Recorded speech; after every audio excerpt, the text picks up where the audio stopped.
Hey guys, welcome back to another episode of the Mind Muscle Connection podcast. Today I have Steve Hall back on for probably sixth, seventh, eighth time by now. We're going to be closing in on 10 soon. So, Steve, thank you for coming back on, man. Like we were just talking about a minute ago, the episode dropped in November, but I think it was October when we last chatted. So it's been, 4, 5, 6 months. It's typically how I feel like we have you back on. So thanks for coming back on, man. Always enjoy chatting with you. Yeah, like I said, I don't know if I say it on here. Hopefully I do. But if I don't, I've said it now. But I say it to you off air if not. I always enjoy these chats. It just feels very genuine, relaxed. And you'll know this as a podcast host. They're always the most enjoyable ones as a host as well.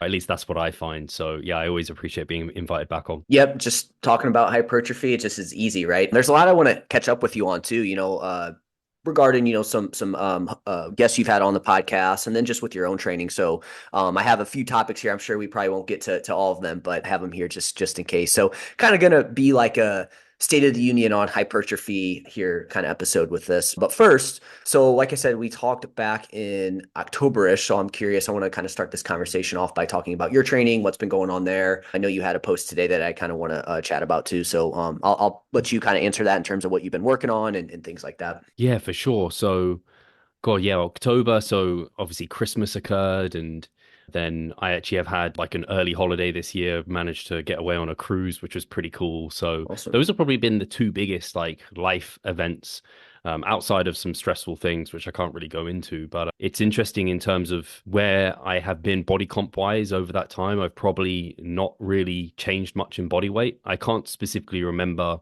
how long it's been, but certainly all of this year throughout December, probably. So I've been around the same sort of body weight, haven't really gone up. And this is one of the things that led me actually to get Cliff Wilson as my coach.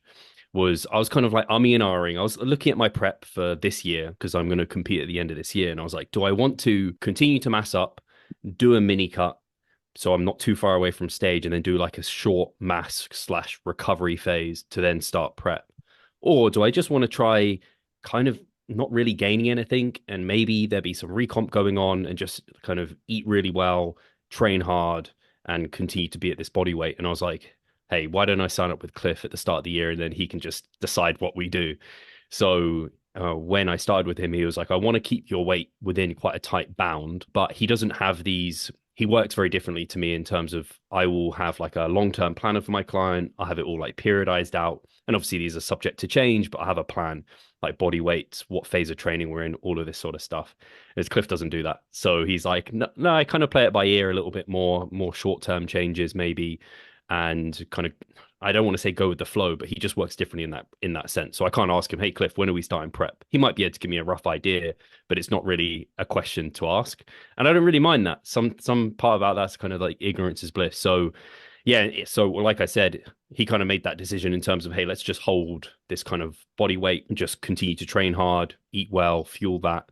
And it's actually only this past week where my food has come down, but by a tiny amount. I was just working out the numbers. It's come down by like 200 to 300 calories. So it's like a very small deficit, which again is different to maybe how I'd approach it. But I think it's because I've had this kind of life stress outside. So Cliff was like, hey, if that gets worse, at least we're ahead of schedule body comp wise and body fat to get you to stage. And if things go smoothly, we can always take a break nearer stage time. So I'm kind of happy for that, happy to go with the flow, because you know how it goes with me, Jeff. When I get to this sort of body weight where I'm like I think I'm around 88, 89 kilos, somewhere around there, mid 190s in terms of Okay. pounds. I was just gonna do that. Yeah, pounds. I always do pounds anyway. So yeah, I'm just above like in the mid 190s.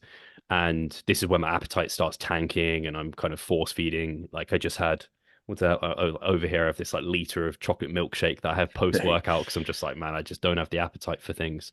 So it's been nice just to kind of drop food a little bit. But I was managing to get it in. It wasn't like I was having the nausea symptoms and like really hitting that wall of appetite as I was previously.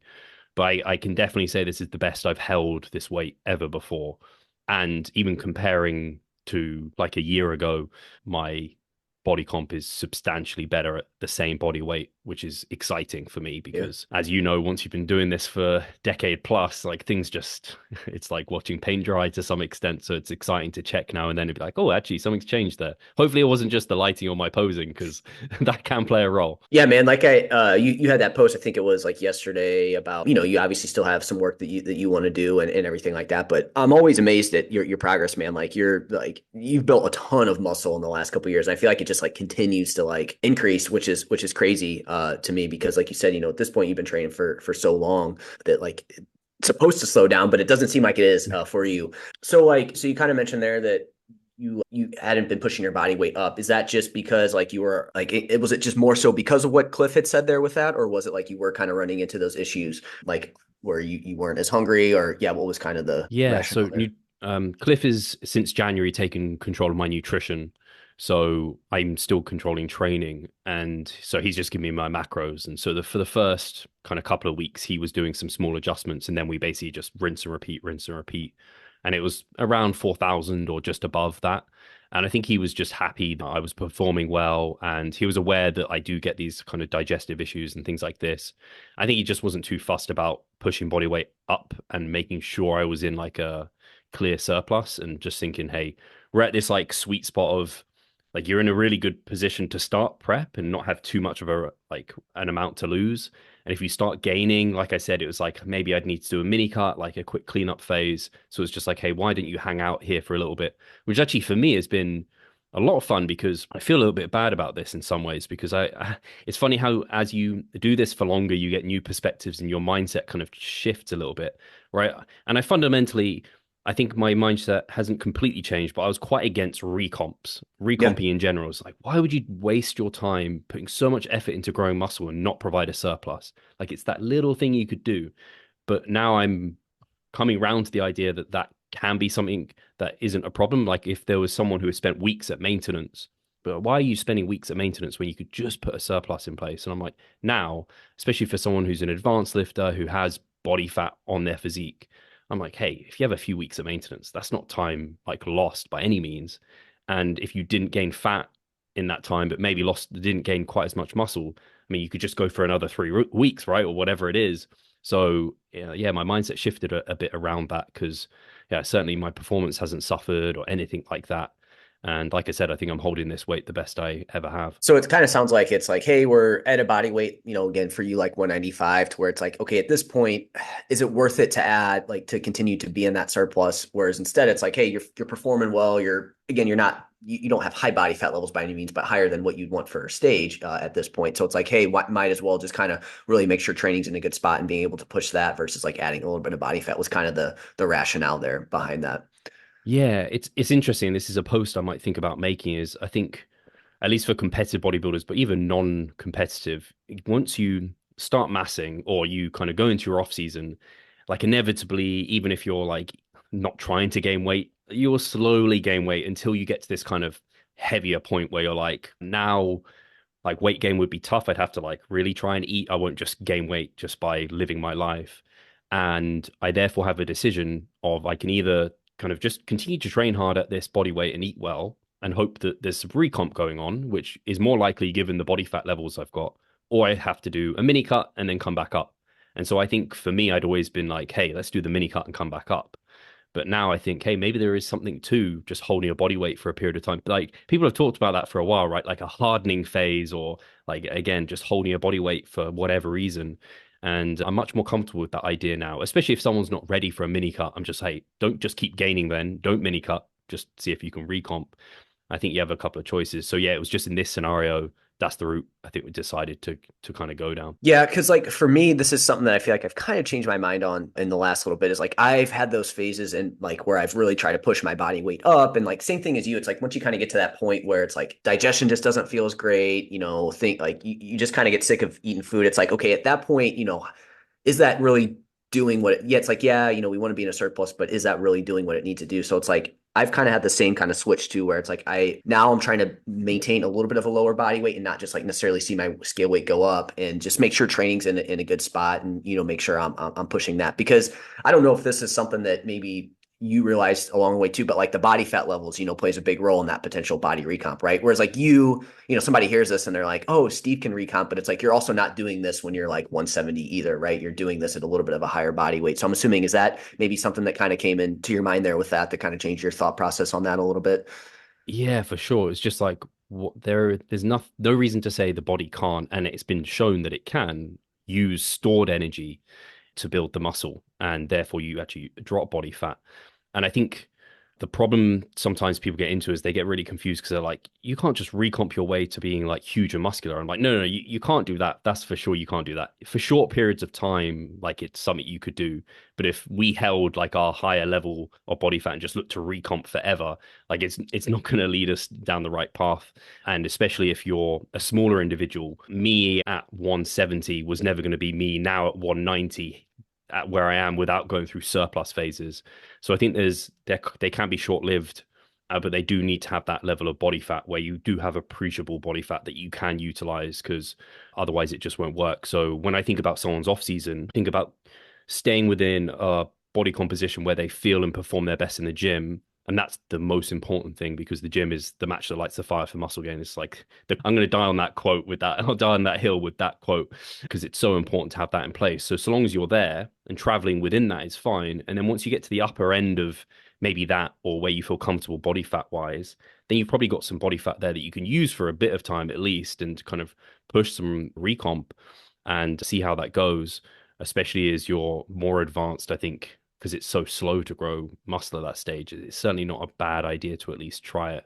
Yeah, so that's kind of where my perspective has changed a little bit. Something you might want to hit on too, or I'm curious to hear about this on your part, because like somebody could hear this and be like, again, Steve's got a ton of muscle, he's still recomping, but for you, how much can you like have like your sleep and like your training, like how important do you think that is, for it too, right? Because again, I think that's could be something where people kind of maybe overlook that, but this is something that I know, just knowing you, that you place a high priority on some of those things. Yeah, really well said. Because I think a lot of people do just think about training and nutrition. And when I think about the propensity for someone to build muscle, like their muscle gain potential, it comes down to a number of things. So, like training age, that's one of them, training quality, that's one of them.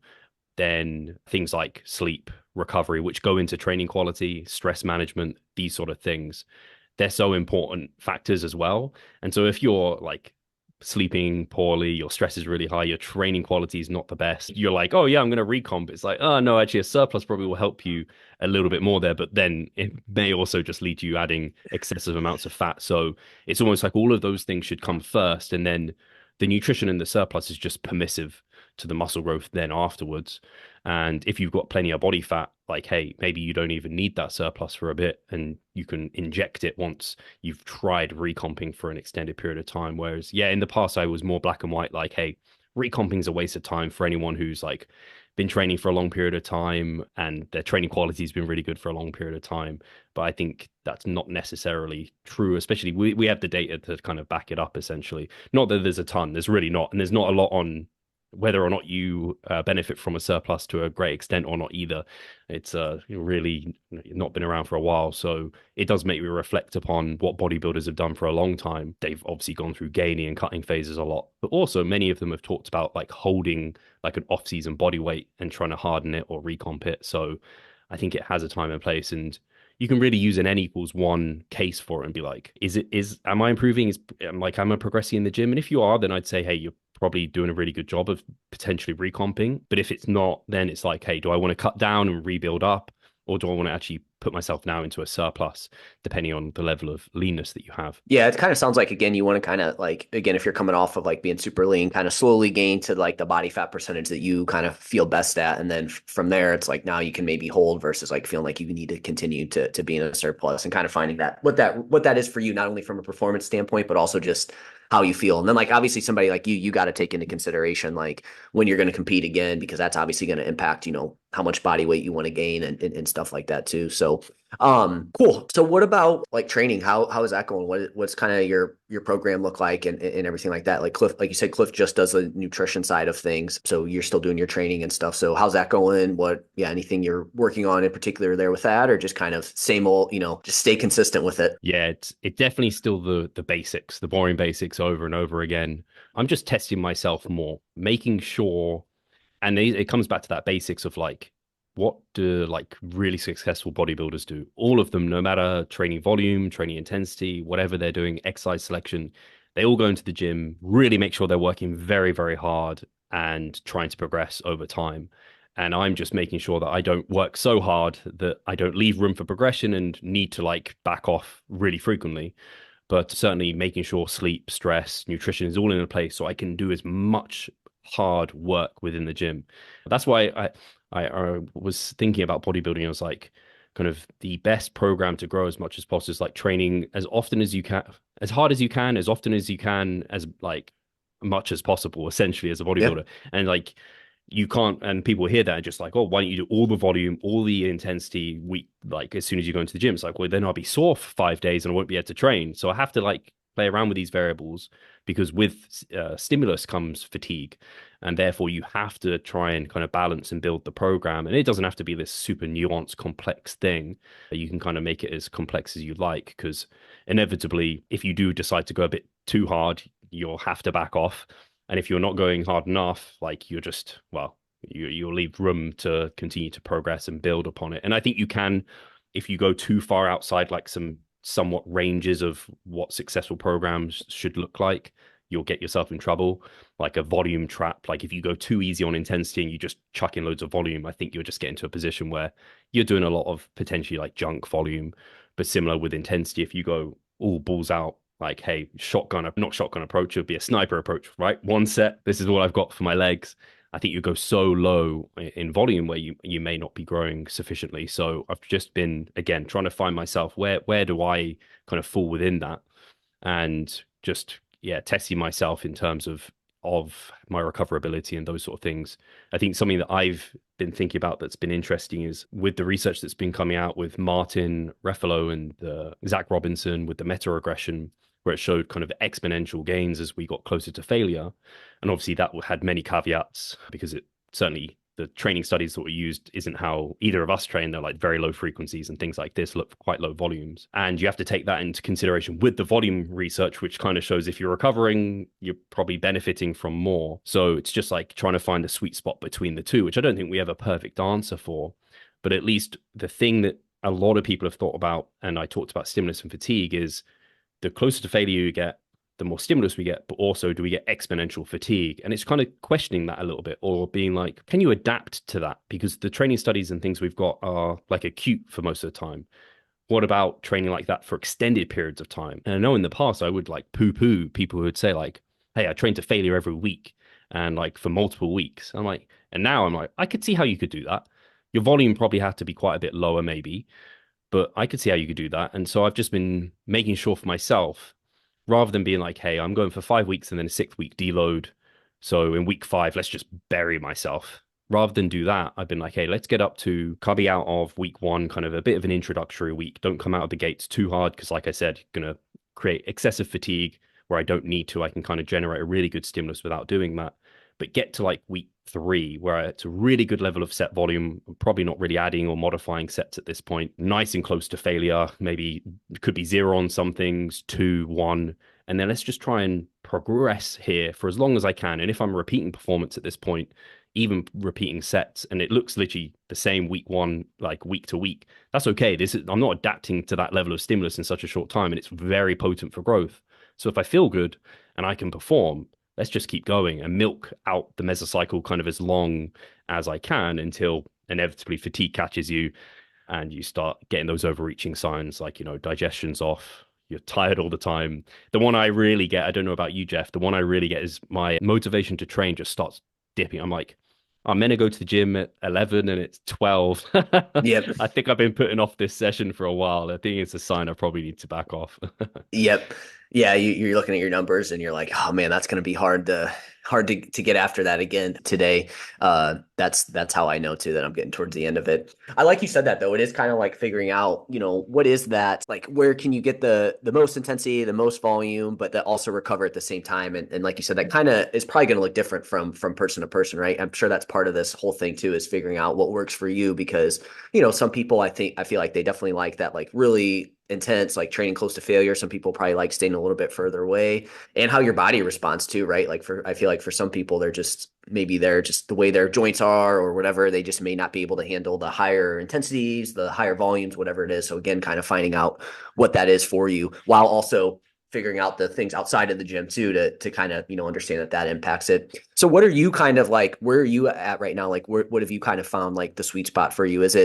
Do you kind of fall in the more like moderate intensity, higher intensity? Like, where do you kind of feel like you're at this moment with all that, with all those variables? Yeah. So it was really great talking to Martin quite a while ago now, because his PhD is in like essentially looking at RAR and its impact on Yep. hypertrophy. So I really take a lot of what he has to say on board because I think he's just thought about it like a lot. And Yep. he's obviously a trainee himself. He's worked with loads of clients in person and online. And he was kind of talking through. I used to have this, I used to just take everyone week one, like a 3 or 4 RAR. It's like that seems to be a proximity to failure where we grow really well, but it doesn't really generate that much fatigue. So let's start there because why wouldn't you? It's kind of like those are easy gains. And then just try and match or beat performance week to week for everything until you essentially can't. Whereas now I do individualize it a little bit more, not a crazy amount, because I do think it can become like a bit much to think about like your reps in reserve for like, I don't know, you've got 10 exercises in a session and every single one is like a different RER. It's like, oh, fuck, It's a like it's a lot. bit much. Yeah. So I do think, however, individualizing them to some extent makes sense. So I tend to now have like a 3 to 2 recommendation for big compound lifts, heavier lifts, more fatiguing lifts. And so I tend to recommend for clients, hey, your big compound leg stuff, 3. Like I think that's a good place to start because as we all know, legs just completely destroys you if you're not Yep. careful. And then, but for something like back, like a lot of people can take a lot, like higher volume tolerant muscles like the back. I'm like, hey, you can edge that to 2. I think that's totally reasonable. And then for more isolation, higher rep lifts, which are harder to approximate failure to. So I'm like, hey, let's just push them a bit closer just in case. And they're less fatiguing. So your bicep curls, your triceps, delts, calves, 1 to 2 in the first week. So make sure they're very close. And then let's just look to match or beat performance and try and educate my clients. Like if you've gone a bit gun ho week one and you're feeling the fatigue, like, hey, just match for maybe a couple of weeks rather than always trying to beat it. And just trying to get to this point where you're generating a seriously good stimulus where we know, hey, you're in this sweet spot of overload in terms of RER for growth and also volume, like 10 to 20 sets, let's say that. And if you're right within this sweet spot, and you feel like, hey, these sessions are super challenging, but I'm recovering about on time. I'm like, that's such a good place to be. Let's try and I that could be termed like maximal adaptive volume, MAV, from Mike Israetel. I tend to like to talk about it as stimulus now because I'm just like, volume is such a, like, it can be so confusing to think about because it's like, well, one set of quads, leg extensions, leg press, like, how's that? Like, you can't then kind of talk about it so easily. Whereas when you use stimulus, it's like, hey, this encompasses every programming element there is, exercise selection, relative intensity, all these kind of elements. So I kind of like to think about that. And that is, like I said, it's kind of a little bit of a biofeedback point to Yep. be where it's like, yeah, I'm generating really good pumps, not like crazy ones that take me days to recover from, but really good ones. Disruption or disruption in the muscle is like locally, it's very fatigued, it's getting tight. I feel very challenged. Once I've done all my sets for that muscle group, I'm like, damn, that's near my like the most I think I could do in terms of volume. Near to it, I could maybe I handle a set, but man, like that's going to be hard to repeat that performance over weeks. So it's very challenging, but we can come in and do it again and just again milk that out kind of as long as we can. And at least that's been a really enjoyable way to train, and it fits with my kind of how I think it makes sense to train as well. So that's kind of how things have been looking for me, at least. I don't know if that answered the question. Yeah, no, it does. Again, it's you, like you said, you're more focused a little bit more on like stimulus now versus like, hey, I'm doing 15 sets or something like that, right? It's again that stimulus that you're going for. And then in terms of like your RIR, it seems like you're also kind of individualizing that a little bit more than maybe you did in the past, where it was like kind of a blanket, like, hey, 3 to 4 RIR week one, 0 RIR or one like later on. It's more a little bit more individualized now to muscle groups and the exercises that you're training. Like you said, Yeah. leg extension, you're going to go a little bit closer to failure than leg press, hack squat, whatever it is. And then again, biceps probably going to go closer to failure. And then like your more compound movements, you're leaving a couple reps on the tank on there with that. And again, I would imagine your kind of thought is kind of basing it off the research of like, when you're kind of in that 8-ish rep range, more compound movements, it's like leave a couple reps in the tank, you're still going to see some great results there with that and some great muscle growth. You don't necessarily have to go to failure on that. Higher in the rep ranges, more isolated stuff, you can go a little bit closer to failure on that. So kind of, falling back on that is kind of sounds like what you're doing there with that. Yeah, exactly. Like we know, I can't remember the exact percentage, but it was within Zach's paper where it's like, hey, once you're going heavy enough, it doesn't seem to have such an impact in terms of proximity to failure. And we saw that with Martin's recent paper where they looked at the leg press and leg extension, where essentially there was equivocal results. It's like, well, they're actually training really quite heavy. I wonder what would have happened if they were higher reps. Maybe the failure group would have seen better results. We don't know. So it's very interesting, but I think I always come back to thinking like one rep difference, like one RAR Yeah. difference. Is it going to make too much difference? Oh man, I really don't think it is.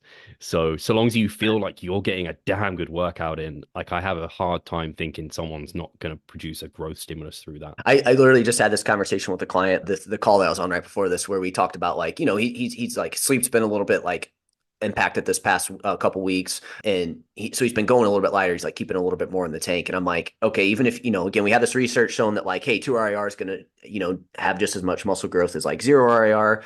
He's like, maybe I've been closer to 3. I'm like, okay, it's not like you go from 2 RIR to 3 RIR and then nothing's going to happen, right? It's obviously like a gradient here with that. So again, getting away from that black or white thinking there with it. So where do your, and again, I know this is really hard to say because again, you're going for stimulus, but I think people do get curious, like where are your sets typically? Is it in that 10 to 20 range? And then does it like vary from like muscle group to muscle group or yeah? Yeah, it's funny. The reason it's funny is because I think from the outside in, people would look at me and they're like, yeah, Steve, you must know your set numbers off the top of your head. Like every week, I'm like, man, I I just don't. don't. I don't at all. Like I create a program and I'll know it that like week that I created it. But once I created that first meso and then the weeks afterwards, I auto regulate them. They don't change too much, but they might change a relative amount. And then meso after meso, they don't change all that much, like meso to meso to meso. So what I can say is they're definitely close to that 10 to 20 for sure. Some muscles, in terms of direct sets at least, like my biceps, I think if people heard the direct set volume, they'd be like, what the fuck? Mm-hmm. Because it sounds like nothing. It's 5 sets for my biceps directly. But when you look at my back work and the amount that I personally find my biceps like to get involved, which is probably why they're so big and why, well, my back's okay, but why my biceps are so big because they get so much stimulus from my pulling. And my back is definitely, I would say it probably is getting up into the 25 sets. Not on average, like that's probably peak is 25, but it's probably hovering near 20 most of the time for like, again, that includes upper back, lats, like all the pulling motions. My hamstrings will hover closer to 10, probably around 10, whereas my quads will get closer to 15. Quads for me is a real focus. Hamstrings, I always just kind of leave them on the back burner. They don't seem to need too much. I haven't got crazy great hamstrings, but my quads are just that bad. I have to focus on them so much more. It just seems like my adductors just continue to grow and my quads just don't want to grow. I don't know what it is about them. We'll see when I step on stage this time around. I think they'll be Yeah. substantially improved, but they've been a real focus. My chest probably hovers a little bit below 20. And then delts, they certainly get up close to my where my back would be. Not probably quite as high as back because like again, I there's just so much more to the back. Like my lateral delts, I'm talking about not just delts as a whole. I don't do any isolated or rear delt work. It's just lateral delts, which are definitely in the 20 sort of range for sure. And then calves are right in there too. So my calves have been a bit of focus. Don't know why. I'm just starting to enjoy calf training. I know that Yeah. sounds completely crazy, but ever since incorporating lengthened partials and 15 plus reps, the pumps I get are just they're just really fun actually. It's like, man, I actually look like I've got like I know people they like an arm pump and then they look in the mirror and they're like, oh, I look like I lift. I'm like, when I got shorts on and I got a pump in my calves, I'm like, damn, this guy looks like Amazing. he like trains Yep. his calves. So yeah, I've pushed those up to that sort of level. But I find once I get to like 5 sets for like a calf, I don't get much more after Yeah. that. They're like peak pump, if that makes sense. I'm like, it just feels wrong to continue. Could I make a case to continue? Sure, but I can also, it just feels wrong. And I'm happy that I've definitely stimulated them well. Abs have been a bit on the back burner after they were such a long focus in my last off season. And I just hate training them. So they're at like probably at something like maybe 16, 15 sets, if that at the moment. They're still a weakness of mine. So I still need a fair bit. They're the one muscle I just, when I talk about that biofeedback and that stimulus rating, they're one muscle I still really struggle to feel like I've got a pump or anything really going on. I think it's because they're such a unique muscle compared to all the rest. They just don't respond the same way. So I think I covered most things there. Only one was tricep. Any is similar Oh, to bicep or? somewhat similar to biceps. They're a bit higher in set volume, but that might be down because my chest is a bit less. And also my triceps don't get that involved when I do chest pressing. I get really good chest stimulus. So there may be not much more. They're still under 10, maybe 8 sets. Yeah. And again, I was going to kind of ask you if you were specializing in anything, but you already kind of have your program like Yeah. set up that way to, kind of hit on areas that you want to bring up. And then this also kind of goes back to when we talked about sets earlier, how with volume, it can be so hard to like figure out what, like when somebody asks how many sets, because again, like you hit on, it's like, are we talking direct sets? Are we talking indirect? Because like you said, you're going to get your biceps hit with like a lot of pulling movements, right? And people don't consider that. But then also you take the back and it's like you said there, and this is something that I've like, kind of picked up on a lot more in the last couple of years is like how you can really kind of bias your back training a little bit more to, like you said, upper back and like lat focus. And then like you can even get even more nitty gritty with it and even like Yeah. divide the lats up. But I try to just divide it between upper back and lats because Yeah. that just makes it the most simple, I feel like. But it's like, within that, somebody here's 25 sets. But when you think about it, it's like, they do, there's are a ton of, muscles in your back and, you can, like you said, do 12 and 12, for upper back lats. So it's like, there's a lot that goes into it. Yeah. And actually, it's a good point you mentioned that because also I've been biasing lats heavily. Again, I think my upper back is fine. I don't think it's like amazing, but for me to improve my stage presence, symmetry is a big part of that.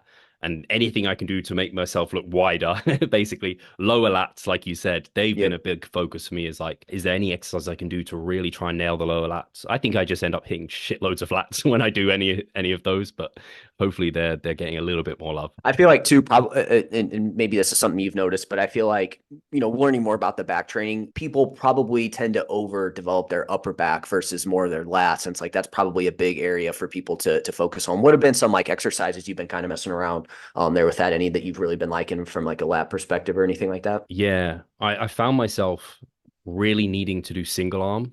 And I think the main reason for that is my actually, weirdly enough, I get a really big forearm pump as well. I think that's why I have relatively decent, just like my foot, like I think my it's funny. Mike Israetel's actually commented in person on my forearms before. He's like, "Why are your forearms so big?" And I'm like, That's hilarious. I don't know. Yeah, it's funny. But they get like a big pump when I do a lot of both arms at the same time with neutral grip pulling or lat specific pulling. So I have found, and it's kind of annoying to be honest, to have to do everything single arm, but all my lat Yeah. movements are single arm. And the ones that I found that have been staples for extended periods of time have been I think it's the hammer strength high row. I literally did them today with the D handle and just kind of using that as a single arm and being braced and being able to sit a bit back so you can kind of change the resistance profile a little bit to be a bit more challenging at the top. So that's been a staple. And I've been doing for probably over a year now, all of my back work is lengthened partials, pretty much. Maybe now and then I'm like, should I try full ROM again, see how it feels? So that's been one of them. And then some of the kind of iliac, and now you could call that like an iliac pull down to some extent. It may be a bit more mid lat, the way I have it set. And then some of the iliac pull around variants. So I've been doing this like, I think it's called an iliac pull around. That's Kasim's kind of take on it. I've been doing that, which, yeah, I mean, it's not as good. The one, like, that's the one I really love is that hammer strength high row with Yep. the D handle, plate loaded. Nothing seems to feel as good as that. But like I said, I've just been doing a lot of like neutral grip pulling, mostly machines as well. So I've moved away from like a one arm dumbbell row, or I haven't been doing any dumbbell bent over rows for a number of months. It's been the longest time I haven't done those. Those have been a staple for a long time. I just moved away from them. But yeah, essentially neutral grip pulling into the hip, mostly vertical. And that high row has just been a huge staple for me. I don't know if I know you've tried a lot. Is there any that you found like have just been absolutely spot on? Well, so we were going to do a lat kind of where I was going to really increase my lat training, but I actually like kind of injured my teres major area, like playing hockey. So we kind of had to cut it short, but I do like any of the single arm stuff. I really just like a nice neutral grip pull down with like the prime handles. Like I really enjoy that, especially learning how to kind of make it a little bit more lat focus. I tried to kind of reach the one where you're kind of like on the lat pull down, you're kind of reaching overhead there.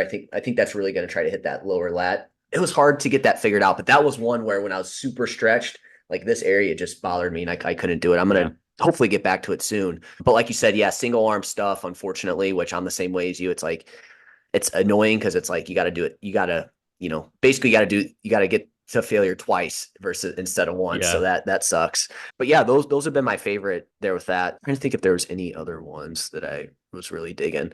Just like a chest supported single arm one with the prime handles. I like that. So yeah, it's cool. It's interesting to kind of focus your training on that now and like, to hit your lats more. It's different than what I had always done to train my back. So Yeah.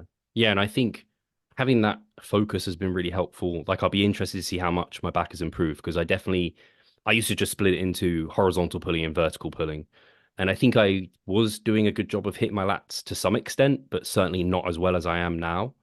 And so that's been really cool to have that focus. But then if the length and partial data that's building is as beneficial, like if they're as beneficial and as hypertrophic as they seem to be, I should have really milked that out because I've certainly been doing that. And I guess in some way, the way CASM and N1 and a lot of the people in the biomechanics realm would have programmed lat specific work, it's kind of like a length and partial in some ways because it was like bend to 90 degrees or like your elbow in line with your torso and not come behind. Whereas I'd always be doing like full I'm ROM, behind. trying to come behind. So I've enjoyed, yeah, that little bit of experimentation, and that's yeah, it's been kind of fun doing that, and so hopefully you see some results there. Because again, in terms of biofeedback, it's not a muscle that I particularly find I can get like easy pumps in and easy disruption in, whereas it has improved. Yeah, getting that pump and in connection to it and everything like that there with that. Yeah. Cool. So I think that's pretty good summary of your training. So you said you're going to potentially compete at the end of this year. So I would imagine then that means, like you said, Cliff doesn't really, he kind of plays it by ear a little bit, but I'm assuming that means you will probably go into a deficit here soon. And I know you said you kind of adjusted your calories as well. So has it kind of started or is that still a little bit away or yeah? I only have one more thing. I just remember I should Yeah, say go this ahead, on man. my Yeah. training because I think it is something that has changed. Is I have widened my range for technical failure, I think, or failure in general. I used to like if I felt like I got to like a grindy rep and I was like, hey, I don't feel like I can have good technique for the next one, I won't do it. Whereas now I'm like, if I can have good enough technique where that target muscle is still going to be the limiting factor, do it. So like on Yep. a like lateral raise, for example, I think some people would see some of my final reps and they'd be like, Steve, that you let your ego getting in the way. And I'm like, it's not my ego. It's, well, maybe my ego for muscle growth because it feels beneficial enough. It doesn't feel super fatiguing. I wouldn't do it on like a leg press if like, I don't know, I'm cutting range of motion or my butt's coming way off and I'm rounding my lower back and things are looking wacky. But if I feel like I can like, I don't know, use a bit of momentum somewhere or use another muscle to just help me get even more out of the target muscle, I think it's been useful to do that. And if anything, just for making sure I'm pushing myself damn hard and not leaving anything on the table there. So that's definitely something I've been a bit more like willing to go into that kind of territory.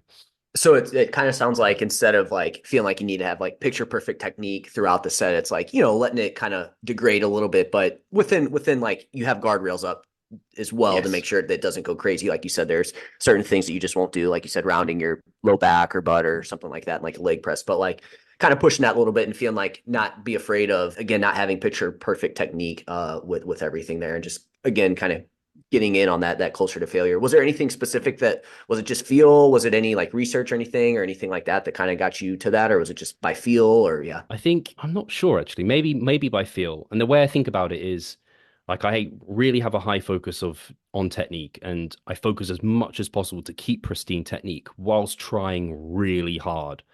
And when you do that, inevitably little cracks form to some extent, but not so far that you're doing anything unsafe or, and like I said, the target muscle's the limiter. The one I really think on and the one I correct most clients on is like back training.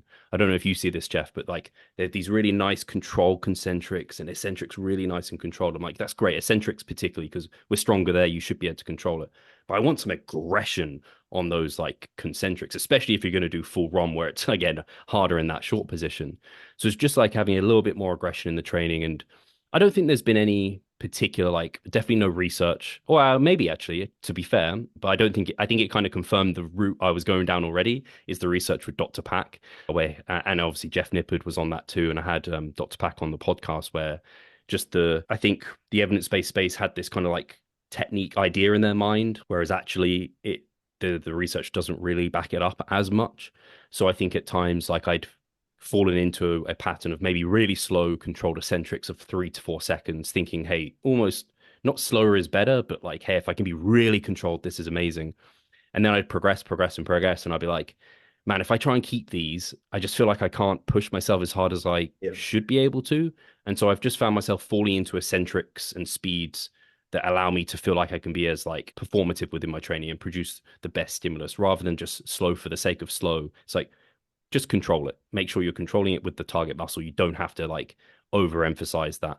I did that on my hack squats where I was like, for a while there, I was like, I'm not sure where I want to go with these. And I was doing these really slow, like eccentrics, and they look great. But I was like, they just don't feel that great. And I feel like it's really fatiguing having to do these slow eccentrics and really concentrate on it. And when I fatigue, it's so hard to keep these like slow eccentrics, and Yep. it just wasn't feeling great. So yeah, it kind of was a combination of just naturally going through things and be like, why isn't this working out in practice? And then the research that came out, it's like, oh, there isn't actually that much research. So if you feel like you're doing a good job, you're probably doing a pretty good job. And just being a bit less strict with clients then and myself with those sort of things. Yeah, that totally makes sense. Like on the hack squat example, where it's like you're going so slow. It's like that's good. You like you said, you want to have that control, but does that end up kind of impacting you over the long run there with that? And again, I think that's probably a good skill to learn how to develop. But then, like after a while, once you're comfortable, you have overall good technique. Again, you're not ego lifting at this point. It's like you can probably loosen up a little bit on that, especially if you're finding that you're not progressing like you want. And I was wondering if that's why I kind of asked the research. I didn't know if it was that paper by pack, if Yeah. like that was partly what went into it. Cause I know they kind of said in it, like, again, we don't know for sure. Like there needs to be more research done on like if you use a little bit of momentum, like right now we tell you you probably shouldn't, but like we don't know for sure if it, what the impact is going to be, right? Cause I think like one of the thoughts is like, oh, you're going to use other muscle groups. But again, is that the worst thing in the world to do that? Or is it going to lead to more injury? And we just don't know. So again, kind of this is where we can from a research standpoint, kind of get these things, tell us, how to train, but then within it, you actually doing an experimenting a little bit is going to be the biggest thing there with that. Yeah. So Yeah. I think that's kind of what this year has been for me is like just leaning into a little bit more my own experience and what I'm feeling versus trying to go down some perfect prescription that I've kind of made up in my head that isn't really there, that maybe you just see some experts talk about as if this is the way you should do things. But it's like actually, especially with a lot of the research that's been coming out, it just seems there's quite broad ways.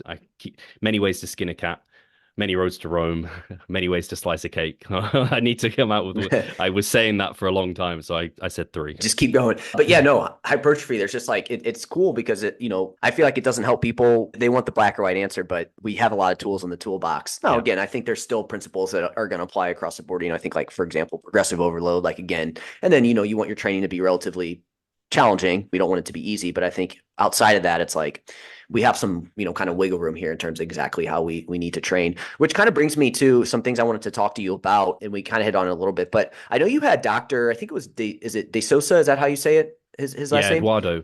Eduardo. Yeah. Eduardo de Sosa. Yeah, I Yeah, don't know if I'm saying it right either. for whatever reason, I have trouble with that, but you kind of had him on, and I think he had a post about like length and partials and stuff like that. Did that change your mind on it at all, or are you still kind of in the same kind of space there with that? Or because again, that's been a really hot topic for the last year, and I feel like in the last little bit, maybe it's not necessarily been like poo-pooed on or anything like that, but it's just kind of been like, hey, whoa, whoa, whoa, let's kind of slow our roll here a little bit with this. So I'm just curious to kind of hear where you're at with that as of now. Yeah, so I haven't had him on to talk about length and partials, but I have seen a little bit of his discussion surrounding them, and he's a little bit more. He came on to talk about the 52 set study. Okay, We okay. may have touched on length and partials. I don't really. It wasn't the focus for it though. He was on Kassem's podcast, I think, talking about length and partials or somewhat. He's been on a few. Let's just say Yep. that. I feel like since he came on the Revive Stronger podcast, he's more people have realized what a smart man he is, and let's get him involved. And he reached out to me, so credit to him, and he got involved. And yeah, it's been great having him because he's a very much like in the research and he's been doing that for a long time and he knows a heck of a lot and he knows he's really clear on the limitations. And I do think he's right that some people seem to be not as open to expressing the limitations and maybe going a little bit too headfirst into length and partials. And so I'm just careful to, yeah, like temper that and not get carried away with it. But listen to myself, like where it makes sense to me theoretically is things like the back, where again, we're weaker in that short position and it's harder. So do I want to go exclusively length and partials? I have for the most part, but I am not against someone else not. And I've kind of left that the same with clients. If they're like, I'm like, hey, let's try some length and partials. A lot of them I had it kind of layered in where they do full ROM and then the next set maybe it's length and partials. And if they're like, hey, the length and partials just feel better, Steve, I'm just like, same. Let's do all length and partials. Think same with calves. Like if someone's like the calves, it just feels better. Theoretically, again, it makes sense to me. We're weak in that short position. There's a bunch of data on calves as well. The back hasn't been studied, so it's like, hey, we're kind of jumping the gun maybe on that. But we also don't really have much research on full ROM, like for the back. So it's like, hey, I think it's if there's absence of that data, I think it's fine if you want to use when that's lacking your own experience. So yeah, it's just tempered my like not to, I guess, get too yeah. I don't know how to say it. I think it's even good to think of the limitations of one, the muscle groups trained, but also then the length of time that things are being trained. It's like, what if it was just novelty for that muscle? I'm not sure. So it hasn't really changed anything with my programming right now. I've kind of got to a point where I'm doing it in some areas where it feels good. And like I'm kind of letting my intuition take over at that point. And again, like I said, my intuition is matching with what makes sense from like a strength and resistance profile match. Yeah, I agree. Calves definitely like super helpful there because again, I think when most people train their calves, they miss out on that lengthen portion. So if that's you, it's definitely going to be helpful. But even like us, I know we've trained, our calves in that lengthen position. It's like just focusing on that has been super helpful, and I feel like a massive gnarly pump in my calves when doing it that way. But again, the back training makes sense too with that, right? Again, like we don't have research on it, but you could see where it's beneficial to do that. And again, just try it out because like you said, if you've never done that and just focused on that and maybe you're not happy with your back, like that's a great place to be out there with that, right? Maybe that Yeah. is something you're missing out on. But even delts too, I feel like delts again, it makes sense that could be beneficial for the delts. But from my understanding, again, no research on the delts either at this point. No. And I've exclusively do them on my delts as well, by the way. So you're Yeah. you're in line with me on that. And Yep. I come back to just like, hey, even when you compare like when the difference between growth is not crazy different, at least in most of the research that's come out. It's like, yeah, length and partials seem to generally come out on top, but it's not like night and day. And I just know if I'm challenging a muscle very close to failure, it's getting pretty long. I got to be doing a good job. Try not to overstress it too much more than that, because I think you can just start driving yourself completely mad. And as so long as it's not causing me any discomfort or pain, I'm pretty happy about it. Because I know some people were worried about it causing like issues like that. The only time I had problems with that is when I was trying some like very partial like lat pull downs where it was just like scapular retract, like Hip. just depression of the scapula. I was like, hey, that just feels so bad. I can't do that. Yeah, interesting. Yeah, I could see that. That's kind of how it felt when I had at Terry's. It was like that initial like when I was super stretched and just like it just didn't feel great there with that. So yeah, I totally understand that. Cool. So again, it just sounds like hey, again like motion, but obviously in some muscle groups like test it out, see how it feels for you, and because I think he even said in his post about it like it could be helpful and it could be a useful thing, but we just need a little bit more data on it, before we go into it. And like you said, from my understanding too, part of it's like, is this going to work? Is it a novel stimulus? Is it going to be something that's going to work for extended periods of time? Is it going to work in like more trained people as well too? I think those are all kind of like the kind of main questions around, at least from what I've gathered there with that. So, interesting stuff. I know that's been like a hot topic, and I know you've talked about it a lot with a lot of your guests. So just kind of Yeah. was curious to hear if you had any updates there around that. So cool. Okay. And then I know you had your roundtable around the sets. I'm just curious to hear a couple of your takeaways around that. You had, I think, I know Menno was on it, Josh Pellin was on it. Can't think of her name. Polly. Holly Baxter was on it, and then Yeah. Sam, I think, was his name was Yeah. Sam on that. Backner. What were some of your main takeaways from that? Did anything change anything there for you or anything like that? Yeah. I think Sam and Holly did a really good job of presenting the skepticism behind the kind of readings in terms of whether or not swelling could impact the muscle thickness readings in terms of the ultrasound and whether or not truly the swelling would have gone down, because I think some people have been quite confident that definitely it would have been. And I've had people on my podcast being like, yeah, I don't think that would have been a problem at all. And I'm like, yeah, I agree with you. And when I think about it, I'm like, oh, maybe it could have actually. I could see how you could still have swelling there. You increased your sets by quite a substantial amount. Yeah, it's been 2 weeks, but I still think it could have impacted the results somewhat. But it's like, how much, and would it have been proportional and still so? I don't know, they swelled by 10%. So did the group that had less sets. And so they still grew more from the more set volume. So I'm still like, I'm not sure if it's like too much of a problem. The principle of, hey, do more and the more you can do and recover from still seems to work out in terms of people growing more. And also, I think a lot of people saw the paper Sam and Holly put out and assumed that they didn't think that there was a kind of relationship, a dose response relationship between volume and hypertrophy, and that's not the case. Like they do think there is, and they do agree with the general kind of evidence-based recommendation of 10 to 20 sets. And when they talk through their like programming recommendations, they fell in line with that. And so that was quite nice because I think a lot of people felt like, I don't know, that they didn't think that way. And I think that was more so people taking the paper, reviewing it, and then putting out their spin on it and being like, Mm, this. And so that was, I think it's good that they've opened up and challenged an area where it's like, hey, we actually need to work that out because that will give us more confidence in the results in future. So I think that needs to be studied and it should be quite easily studied.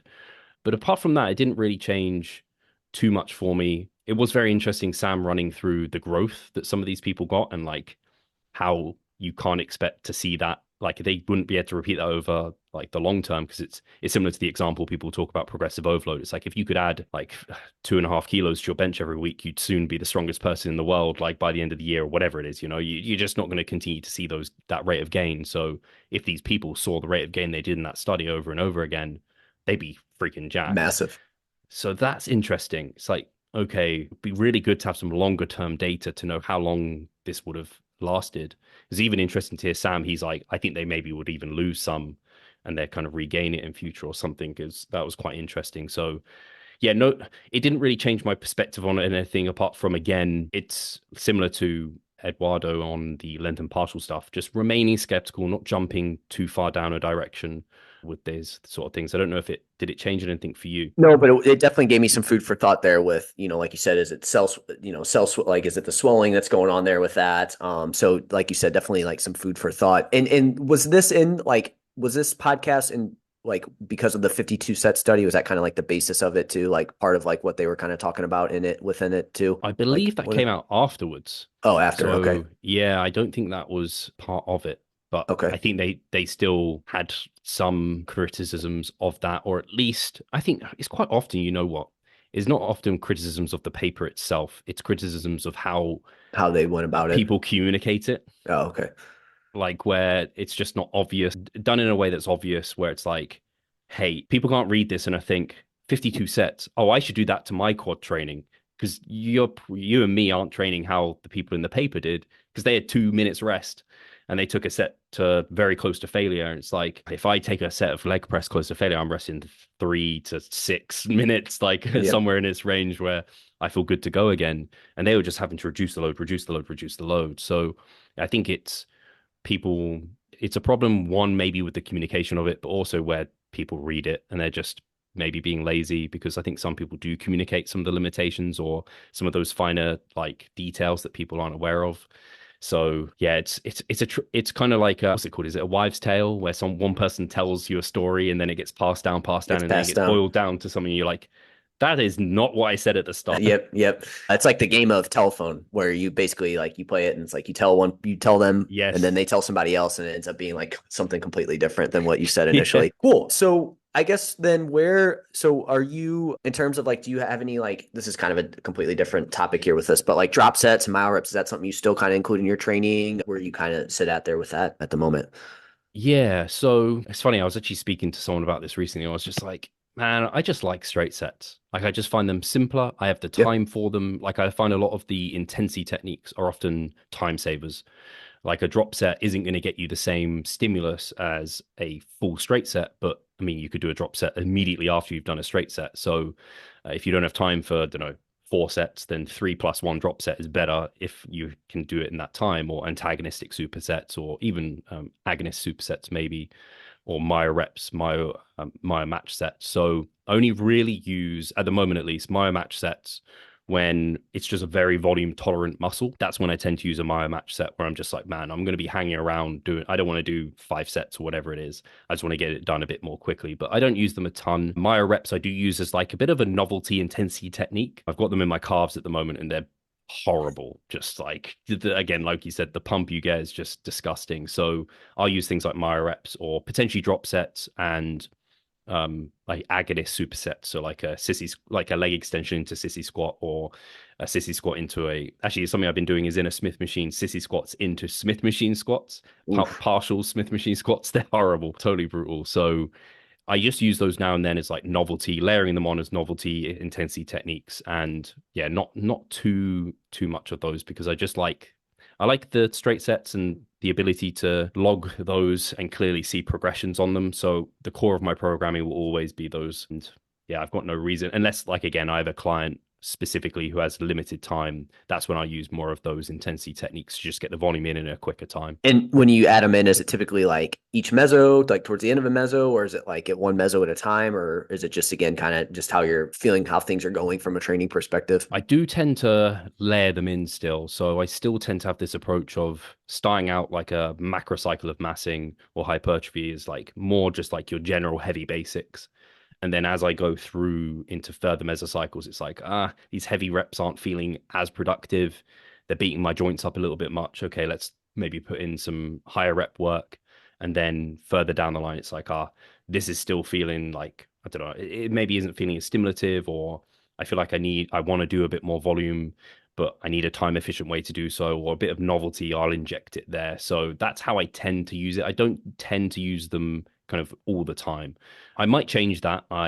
Yeah, that's still how I like to do it, just from a, you find your systems and they just seem Yeah. to work and make sense in your head. And I just kind of get into that. So that's how I've been going about it. If I find, I don't know, a muscle that really responds well to it, I might put them in a little bit more consistently. But at the moment, I just dig the straight sets. Yeah, no, I mean, straight sets are the way to go. And like, that should probably make up the majority of your training, but, just curious to hear how you implement them and how often. So again, you're just kind of sprinkling them in, kind of on top basically from time to time there with that. But Yeah, again, straight sets are going to kind of be your baby with that. So, last thing I wanted to talk to you about, I know you had a post, I think it was with Jake Rimmer, maybe I don't, it was somebody from Data Driven Strength, and you guys kind that's of the talk about guy. the, okay, you guys talk about the pump. Where do Yeah. you kind of sit at with that? And yeah.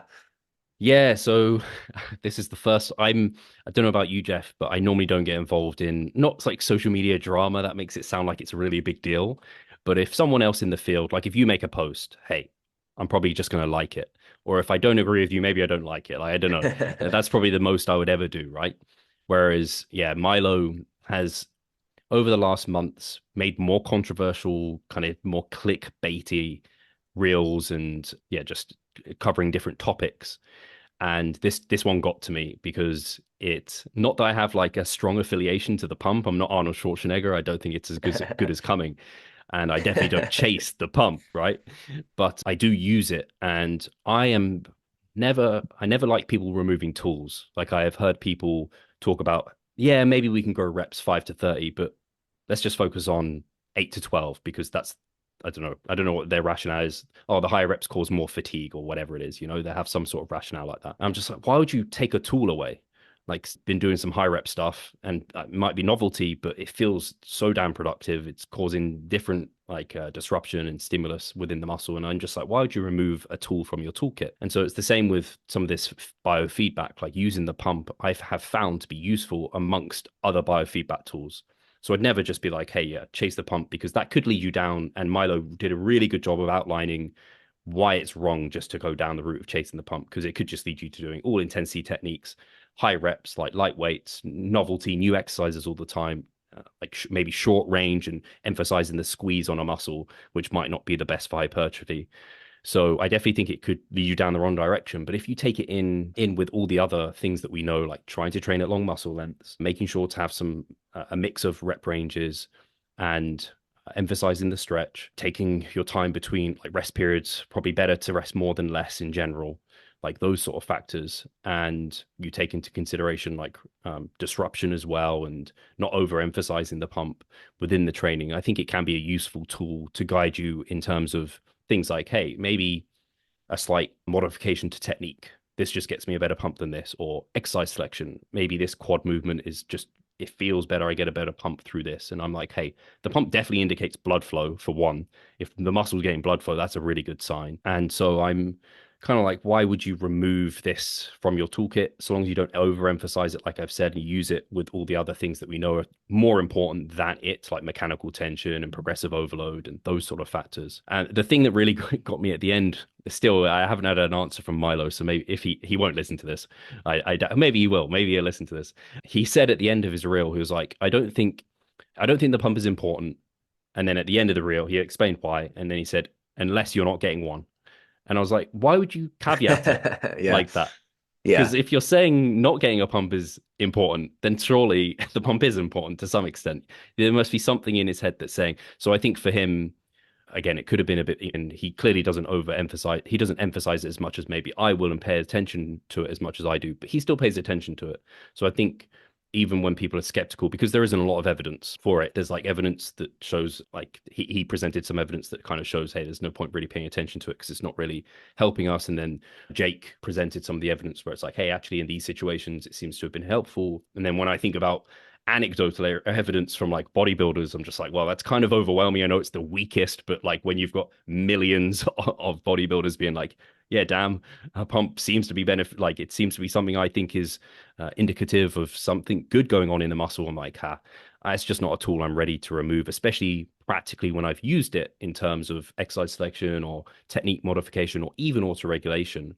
It's been useful because, yeah, I actually had someone message me and they're like, man, I don't know how Milo doesn't think the pump's important. I was in week one or something of my meso, and I had 4 sets programmed in my whatever exercise, and they're like, I just did 3 because the pump in my quad was like quite high, and the Yeah. next day I was really sore. I was like, if I did that 4th set, I would have overshot it. I was like, yeah, situations like that.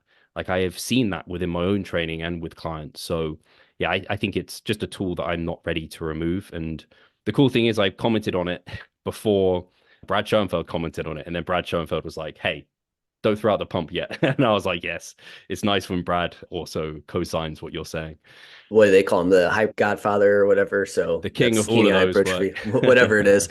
Yeah, no, that makes sense. So it's like, again, it's if anything though, it's like, okay, you don't want to chase it, but if you get it, it's kind of a good side effect and probably a good sign things are going on. I would say almost, and I'd be curious to hear the thoughts, but on this, but also to me, it would be a good sign that you're, probably well hydrated, you're nutritionally, you're probably in a good spot.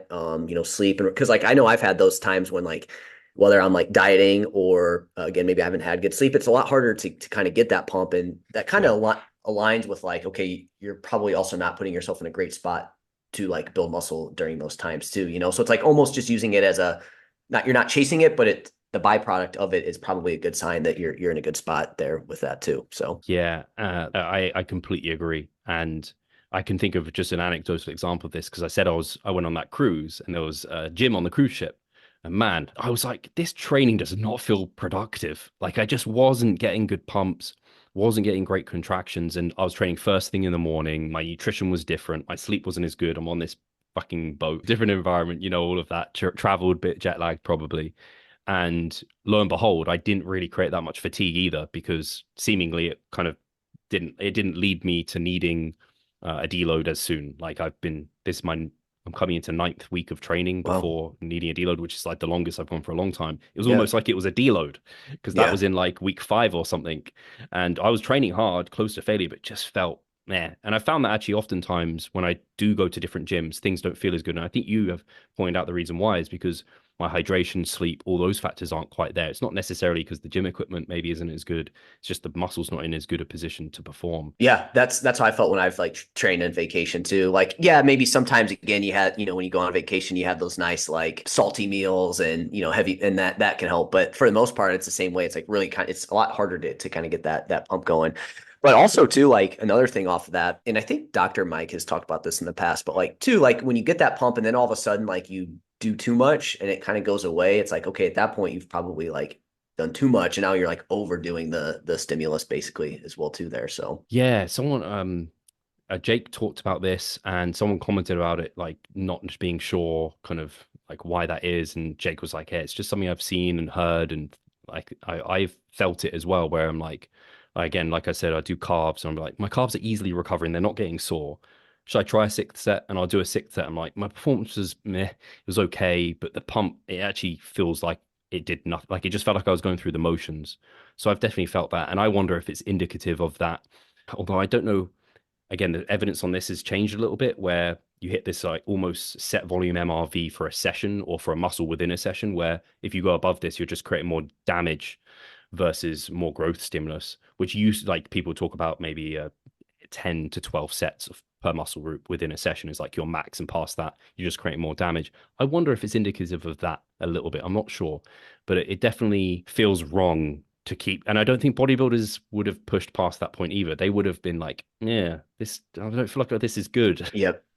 Yep. No, that's cool. So again, it's like don't chase the pump, but again, it's don't also not. It's probably a good thing if you see the pump as well too. So cool. Well, anything coming out on your end soon, Steve? Anything you're working on? Anything exciting coming out? Anything like that coming up? Unfortunately, not. I wish I could say there was something exciting happening, but Yep. you did ask me about prep and has that Yeah. started and when I'm competing. So it's a good way to kind of talk about that, I guess. Yeah. I will try and I kind of release a vlog every 2 weeks in the members site anyway. And then eventually it comes out maybe a month later on the YouTube channel publicly. So if people are in the members site, they can have that access immediately, or you'll eventually see it on the YouTubes. So I'll be vlogging the prep a little bit. I'm kind of Cool. random with my vlog. Some of them are vlogs, some of them are like takes on topics within the industry and stuff. I don't really know what I'm doing. I just put something out there and Just do people it. seem to enjoy it. Yeah.